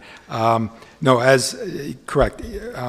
Our projections do anticipate a shift in the built form. So moving forward, the majority of those units will be in apartment forms of development. A combination of condominiums, and we are seeing the odd purpose-built rental, or we are having discussions with developers who are interested in doing that. But moving forward, because we're out of greenfield lands, the majority of the growth will be, as I said, a shift towards more apartment-type units, as opposed to, single detached units. So, do you see on the horizon that municipalities will be mandated to accommodate that shift growth in rental units? Mr. Rumuno? Through you, Mr. Chair. The legislation is already in place with respect to, requiring municipalities to intensify. We've already addressed the second suites legislation. That was put in place a number of years ago. We were one of the first municipalities, at least in the York region, to permit second suites as a right in our zoning bylaw. There is discussion at the provincial level about regarding inclusionary zoning. I don't think that's been approved yet, but just the general intensification policies at the provincial level is really seeing that shift towards more sort of apartment type developments, and we're seeing that as well.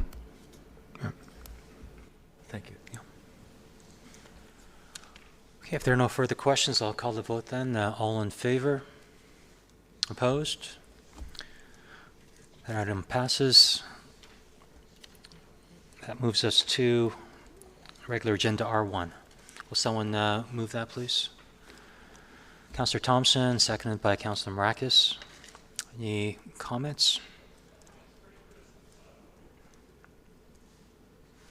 Okay, if there are no comments, then I'll call the vote. All in favor? Opposed? And that passes, Mr. Clerk. Next item is R2, award of tender, treatment of trees for emerald ash borer. Can someone move that forward, please? Councillor Marakis, Mr. Mayor. Will you move that, or second? Okay. Councillor Thompson. Thank you, Mr. Chair. I'm not in support of the motion on the floor. I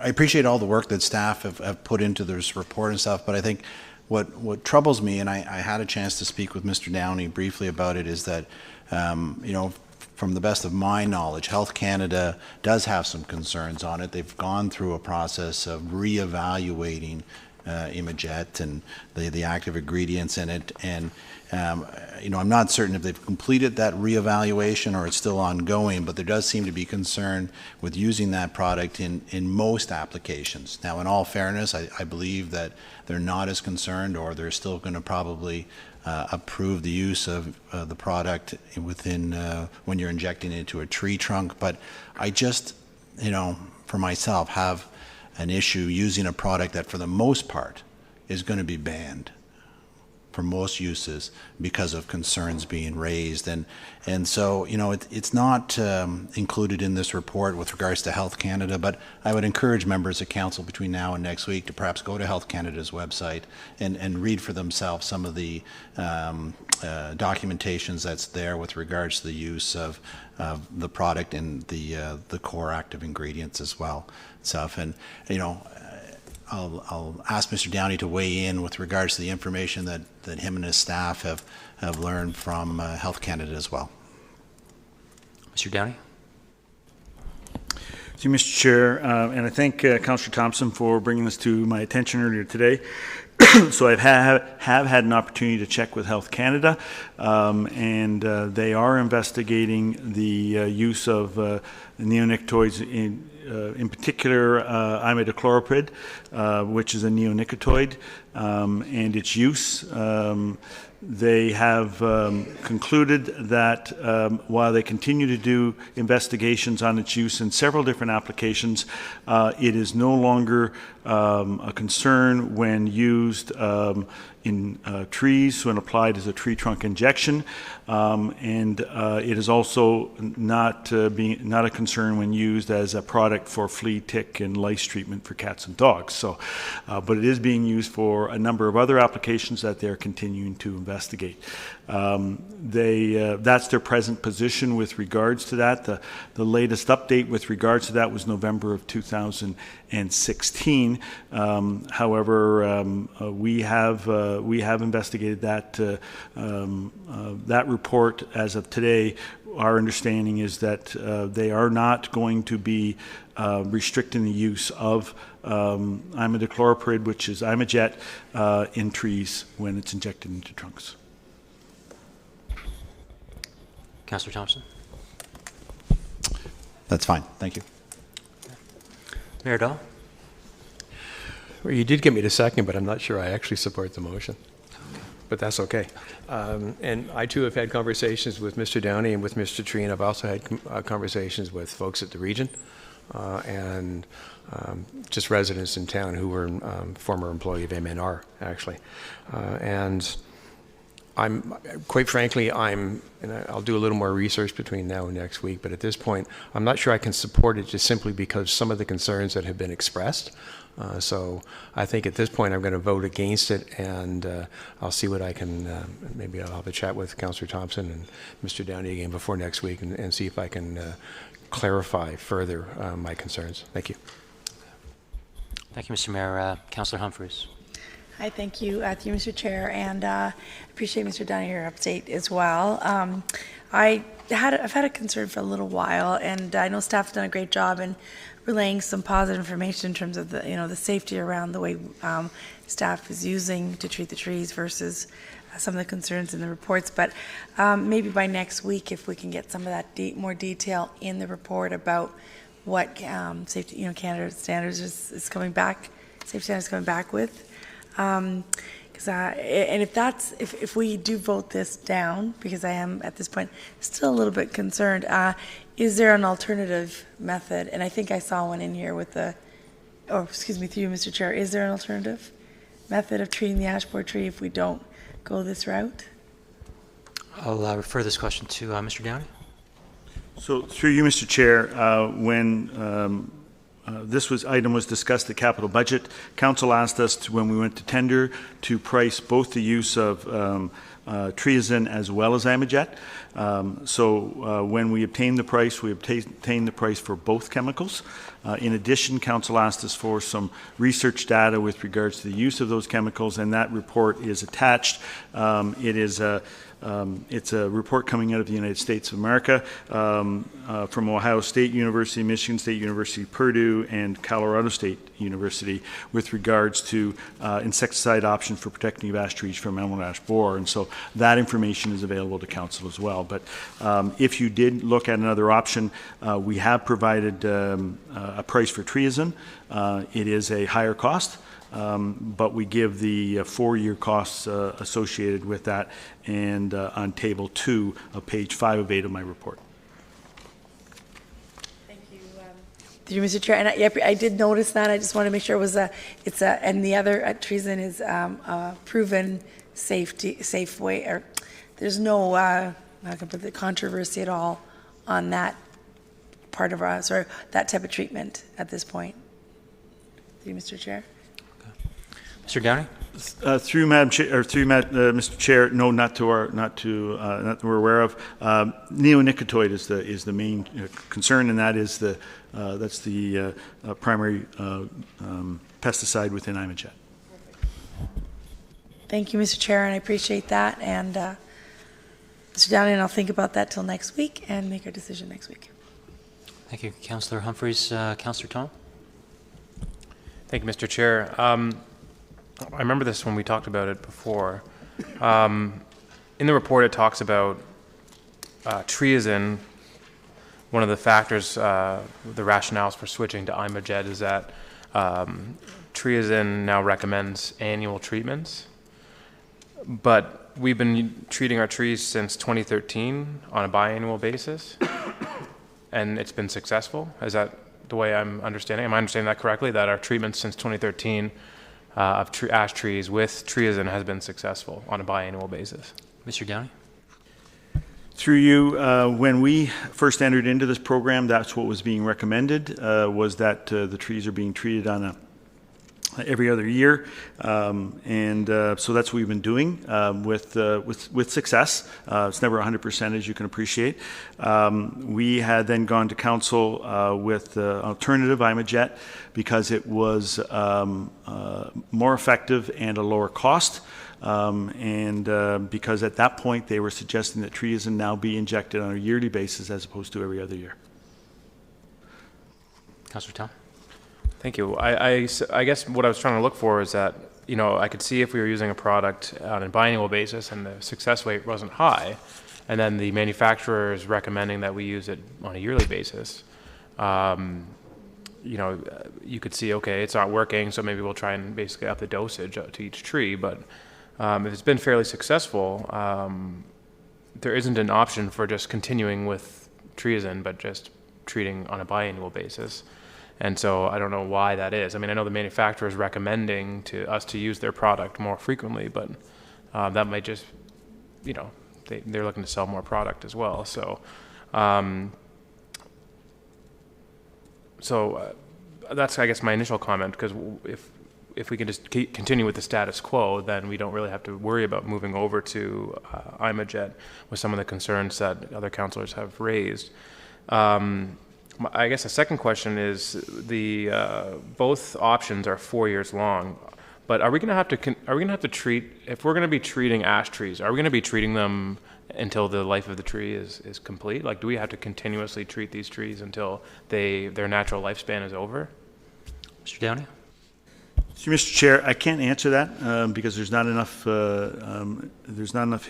history at this point for us to indicate that after a 10-year period we're fine, we should be okay. So at this point we are going to have to continue to treat them for about $200,000 a year, depending on what chemical you use, for the foreseeable future. I'm hoping as more treatments come in and there are perhaps other investigated techniques available, that we will be able to reduce the use of the chemicals. Councillor Tom? Thank you. I mean, this is a tough one because I know we were presented, I think it was at capital budget when we looked at this before, the cost of treason, the cost of Imajet, and then the cost of just not treating the trees at all and replacing them. And that obviously was the most expensive option because the replacement of the trees is quite expensive. But I mean, obviously we're looking at 4-year outlooks, but if we're going to have to do this for 10, 15 years, I don't know what the average lifespan of an ash tree is, and I don't know, where the current ash trees we have planted are in that lifespan. So it's hard to say how long we're going to need to treat these trees. And, I guess that's where more of my concerns lie. I haven't read up on the Health Canada reports that Councillor Thompson mentioned, and I certainly will in the interim between now and council. But for me, I think, we have to also think about that, spending hundreds of thousands of dollars over, a decade or more injecting these trees. I think that should be a consideration for maybe, perhaps we could look at, letting them run their course naturally and look at replanting. I mean, this is a real tough one. So for me, my preference would be to maintain our treatment of treason on a biannual basis, and that way we can mitigate some of the costs as opposed to going year to year for the next foreseeable future, and then maybe getting some more information about how long we're going to have to treat these trees for, and the desirability of potentially looking at letting them run their natural life cycle and replanting them with a species that isn't susceptible to the borer. So those are my comments for now. Thank you, Councillor Tom. Councillor Abel. Thank you very much, Mr. Chair. And of course, this is just one of the things we have to deal with when we're on council, is we have to kind of evaluate protecting our canopy and our trees, and what course of action we're going to take. And if we're dealing with an invasive species, there's a lot of things that are unknown, and so we're being pioneers and we're moving forward. What would be, in my mind, a comparison of municipalities who did not do anything and just let the course of action go, and would they reconsider their course of action and say, you know what, maybe we could have, or if we had it, we could have had a program and gone ahead. We decided to do a program where we evaluated the prime trees. I think they were between 20 and 30 years. The ones young and old, we let them go and start a nursery so that we could have a program to mitigate the cost. There are some municipalities that were absolutely devastated. They were wiped out. The streets are barren. And if you see some of the pictures of that, you can get the impact. You can see, oh my, it's like ground zero to start again. And it has its effect on the quality and energy use and all those things.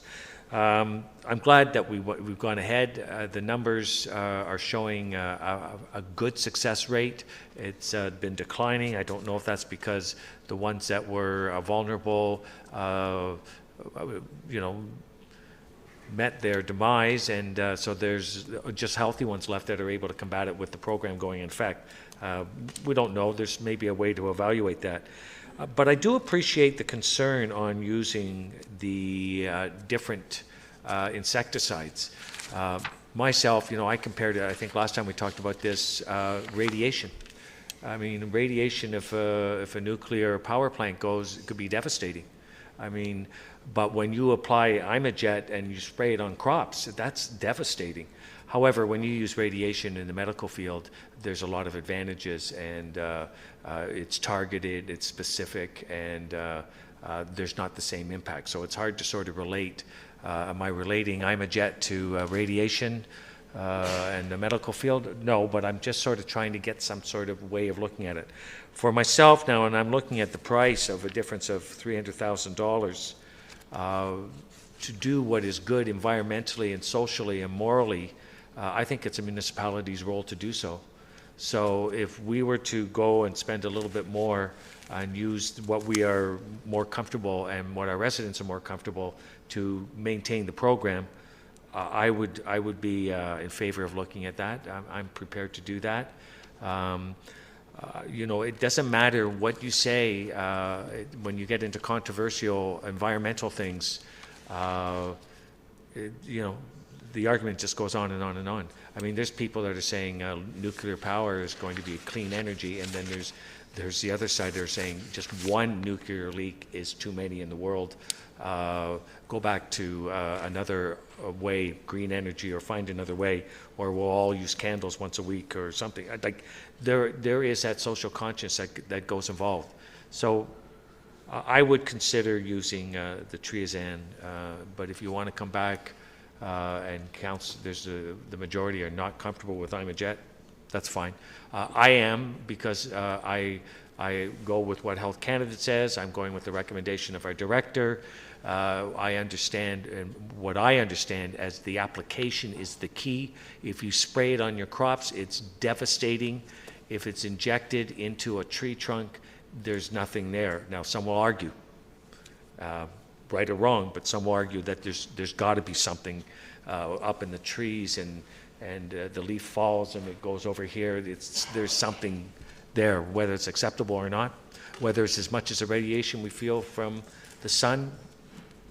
You know, it's all relative. So those are sort of my comments. What I am pleased to see is that the program seems to be saving our canopy, and there are streets in our town that have full, mature, 30-year-old ash trees line both sides, and it's great to see those ash trees there. Thank you, Councillor Abel. Councillor Maracas. Thank you, Mr. Chair. First off, I move this just to get it on the floor. I'm not necessarily in favor of using the Imajet. I mean, I've asked this question many times, and I have a bit of those concerns as well that they haven't been answered properly. To me, what happens if the tree dies and we do remove it and we chip it? Are those chips really safe, right? And I don't think that they've answered my concerns good enough for me to make a decision to say let's continue using Imajet. When you have the tree, and I know they're saying it's safe when you inject it into the tree, but I kind of to that point that Councillor Abel was making is, if you're getting treatment and something is put into your body, it's running through your whole body, it's running through your veins, right? So I look at the tree, it's the same thing, it's running through its veins, so it's getting into the leaves, it's getting into everything, so you could have cross-contamination. What about bugs, insects, munching on the leaves? Do they get infected by this, right? So I think we have to look at that, and I think those concerns haven't been answered fully, all right? When the leaf drops and it's sitting there and you mulch it and it becomes part of the ground, like what's the effect of all of that? I haven't seen enough in the studies and the reports to tamp down those concerns of mine. And I think that we do need to be maybe proactive and look at having a replacement program put in place and start doing those plantings as Councillor Tom mentioned. Let's go and start putting maybe a one close to the next one and get it prepared so we can take it down. Maybe that's a solution that we need to look at. But I think that maybe we should move to the Triazan and I think if it's something that's going to make us all feel better about the environment and it's more safer about what we're doing, and then I think it's the way we go. It still comes within the approved budget. So it's not like we're asking for the budget money to go up anymore. So I'm comfortable moving that direction, and I'd actually prefer probably us going that way, unless there's some new information that comes to us next week that changes my mind. Okay, Councillor Maracus, Councillor Thompson. I'm glad to hear that others around the table share some of the same concerns. And by no means am I any expert. You know, I just base it from what I've read, what some residents have sent me in terms of information. But, you know, it's the old adage, sometimes where there's smoke, there's fire. And there seems to be enough of a controversy around the use of this product that it makes me a little hesitant. And so when I look at the two options, and yes, triazine costs more. It would cost the municipality about $75,000 more per year to use that product, but yet it doesn't have that same sort of baggage, so to speak, or concerns around it. And you know, unfortunately, sometimes to do the right thing from an environmental or a health perspective does cost more. You know, you look when you go to the grocery store and you have to buy, or you choose to buy organic food, it costs you a little bit more than others. But it's the same case in this one. To me personally, there's enough of a red flag that I find myself unable to approve the use of Imajet. We have been using it up to this point in time, but it just seems to be more and more stuff comes out of the news or out of other organizations raising these kind of red flags. And so, you know, I would prefer to go back to what we originally started with the triazine and support the alternative option if council chooses to vote this down. Councillor Tom for the second time. Thanks, Mr. Chair. I guess my only question was, I guess I could put this to you. I said it more as a comment my previous time speaking, but Mr. Downey, is it possible, obviously it's not an option here, but is it possible to utilize triazine, but in the manner that we had used it in the past, which is on a biannual basis for treatment of trees? And if so or not, why? Is it not going to be effective, or, you know, will it be as effective as it was before? Mr. Downey? Through you, Mr. Chair, as I said, when we started the program, the best information we had was that triazine could be used every other year. The best information we have now is it should be used every year for the most effective way of treating the trees. So I think if we have decided we're going to go to a treatment of ash trees, I believe we should use the most effective method possible. And so if we are going with triazine, I would recommend that we use it once a year as opposed to every other year. Certainly, if council wishes us to alter that program, we're happy to do it, but we'll certainly be reporting back whether or not we have any acceleration with regards to the diseased trees. One of the concerns is we don't treat diseased trees with triazine. We only treat healthy trees with triazine, and once they become diseased, we stop treating. So our concern is if we reduce that treatment and they get diseased, then it won't make any difference anymore. We're not going to continue to treat that tree. So we want to make sure that we continue to have that tree in a healthy state, which is the reason we're recommending going to a yearly application as the manufacturer recommends at this point. Councillor Tom? Thank you, Mr. Chair. I have some more questions, but I'll take them offline. Thank you. Okay, Councillor Humphreys. Thank you, Mr. Chair. Just one further quick question to Mr. Downey. Do we have a view of how many trees are out there left, how many we've treated, and sort of the status of them all? Like just sort of I'm sorry if I missed that. We have it. Don't even bother. Okay. I see the chart right here. Thank you. Sorry. Okay. Thank you all. So just have one comment and a question. I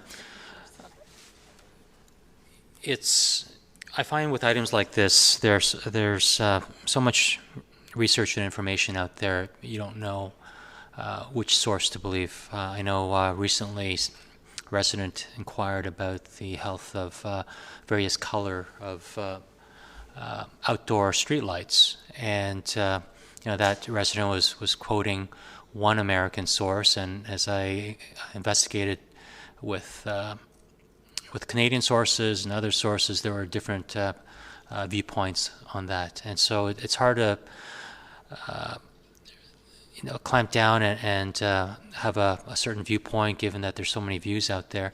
And through you, actually it's through me, to Mr. Downey, does staff reference only one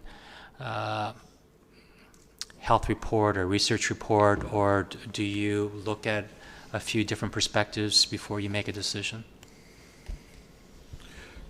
Through you, Mr. Chair, should state that Health Canada has identified Imajet in the use of a tree injection as safe.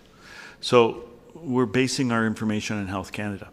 We're also then looking at other jurisdictions that might use that particular chemical. Primarily there in the States. Council has asked us to look at what research is available, and we've attached the research document, which is based on 4 different universities, bilaterally looking at the use of chemicals and different chemicals with regards to treating ash trees. And nowhere in that document do they raise a concern with the use of Imajet as a tree injection. There is a lot of information on the use of neonicotinoids in an agricultural environment where it's used as a spray or a mist application that has some very devastating effects on primarily the honeybee population as well as some other birds and insects. So, and certainly in the aquatic in an aquatic form, it is also very hazardous. So, we feel very comfortable in the research that we've done that the use of this is safe. And it is supported by the documentation that we provided to Council and Health Canada. In saying that, we would not be recommending using this chemical if we thought it was of any hazard to a resident or a resident's animal or any bee population. If we had any evidence to the contrary, we'd certainly be recommending we would go on another chemical. That's why we are recommending using Imajet. We think it's safe, we think it's cost effective, and we think it's also effective on controlling the emerald ash borer population in Aurora. Okay. Thank you, Mr. Downey. So, I have no doubt that Health Canada and staff have reasons for their perspective, but I think I will take a week to consider all the perspectives, and for now I'm going to hold off on supporting the recommendation at this time. So with that, I'll call a vote. All in favor? Opposed? Okay, that is opposed. That's defeated. Mr. Clerk, Councillor Thompson. I'd like to move option 1. Okay, Councillor Thompson moves option 1. Can I have a second? Councillor Abel. And if I just may add, and certainly I'm sure Council will familiarize themselves between now and next week, but I think, and Councillor Tom's comments are very valid as well. I think that while it may not be appropriate to add it as an amendment to this award of tender, perhaps we'll do it under new business, but I think that, overall our emerald ash borer management plan should be sent back perhaps to the Environmental Committee to have a conversation again about not only the use of the products, but the strategy that we're using. And so while it's probably not appropriate to add to the awarded tender, but perhaps we can do that under new business, is then refer that to the committee for consideration. Go for a vote. Option 1. Okay.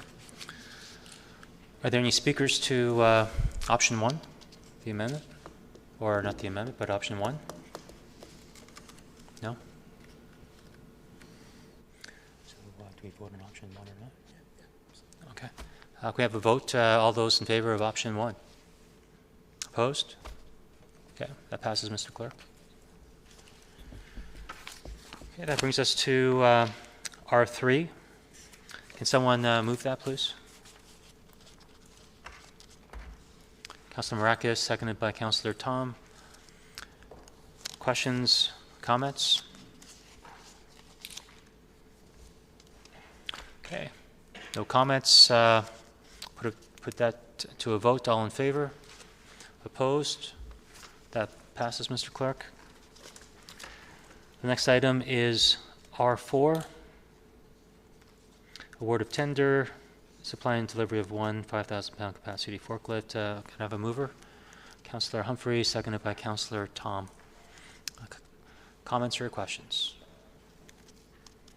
Okay, no comments. Mr. Clerk, I'll put it to a vote. All in favor? Opposed? That carries, Mr. Clerk. Next item is R5. Application for site plan approval 458021. Lots 8 and 9, so forth. Can I have a mover, please? Councillor Thompson, second. Councillor Tom, comments, questions? Okay, no comments or questions. All those in favor? Opposed? That carries, Mr. Clerk. The next item is R6 again. Oh, we're done. Okay, so we are done. So we move on to, is that new business? Okay, so we're going to move on to new business. We'll start to my right, Councilor Marcus.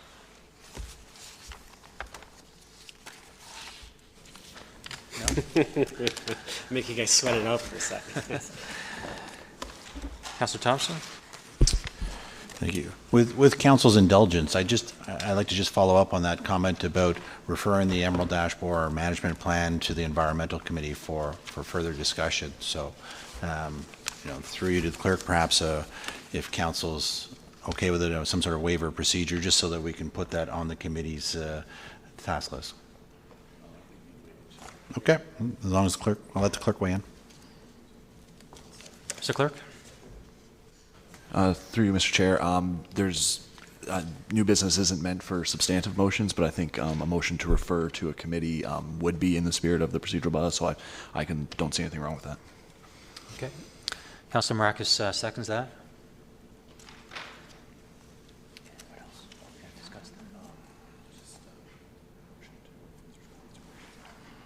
Okay. Are there any comments or questions to Councilor Thompson's motion? Okay. None? All in favor? Opposed? Okay. Councilor Abel, do you have any new business? Oh, that's carried.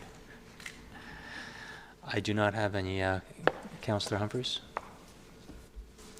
This is like, we don't have announcements, so we can put announcements under new business. I just wanted to remind everyone the farmers market's opening this Saturday. There's lots going on, so that's one thing that's happening between 8 and 1. Thanks. Councilor John? Mayor Dahl? Thank you, Mr. Chair. Just quickly, the art show is this weekend.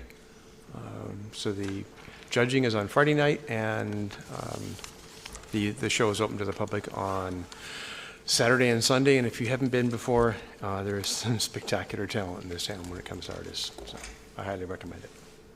Not only that, but the MC on Friday night is one sharp-looking guy. Thank you. Councilor Thompson?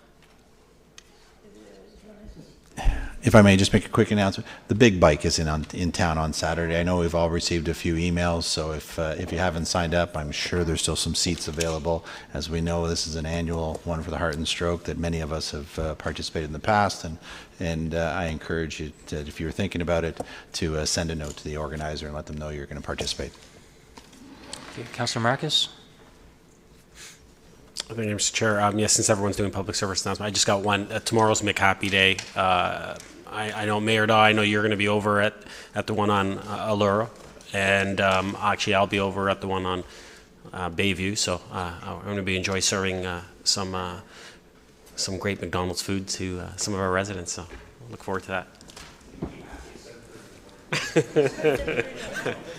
Actually, no, I'm 8:30. Okay, I think that concludes tonight's session, so need a motion to adjourn. Mike, as long as I don't need it. Councilor Tom and Councilor Mayor. All in favor? Opposed? That carries. Thank you. Good night.